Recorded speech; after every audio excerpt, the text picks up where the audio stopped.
Bonjour à tous, je m'appelle Kevin Ramassamy, j'ai 36 ans et je suis un ancien étudiant du lycée LPO de Pointe-Noire.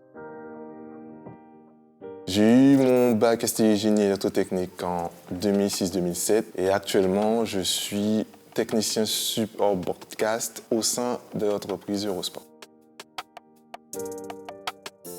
Ce que j'en pense, c'est que les jeunes qui vont et qui auront accès à ce BTS-là ont une chance énorme, puisque cette formation de BTS audiovisuel gratuite, c'est une chance en soi, puisque à mon époque, il n'y avait pas ce BTS-là, nulle part en Guadeloupe. Donc, quand tu voulais te diriger vers l'audiovisuel, tu étais obligé de quitter la Guadeloupe, aller en France. Et soit, si tu as de bonnes notes, avoir accès à d'autres lycées gratuits, mais assez élitistes. Ou l'autre choix qui s'offrait à nous, c'était les écoles payantes. Et qui dit payante, dit ultra cher pour l'audiovisuel.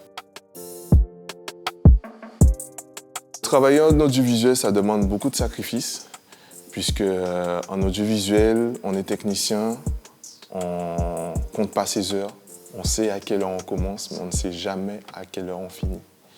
C'est du sacrifice, c'est surtout quand on débute. C'est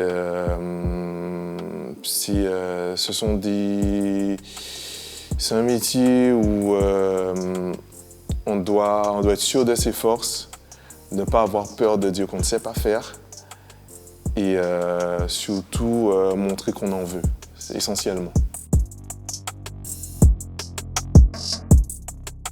Alors, vu mon métier et dans l'entreprise où j'officie, je suis directement impacté puisque l'entreprise que je représente est un acteur majeur de la diffusion des Jeux Olympiques. Et du coup, au sein du service où je travaille, on va se retrouver à recevoir et diffuser beaucoup de faisceaux de transmission. Donc, on va se retrouver en ordre d'idée à du 250 voire 300 transmissions par jour pendant les Jeux Olympiques. Donc, hors la mise en place des équipements qui est due à mes supérieurs, je serai directement impacté par le nombre d'événements sportifs qu'il y aura durant les Jeux, en multipliant ça par le fait qu'il faut qu'il y ait des backups pour sauvegarder la pérennité et la bonne avancée des Jeux, de la diffusion des Jeux précisément.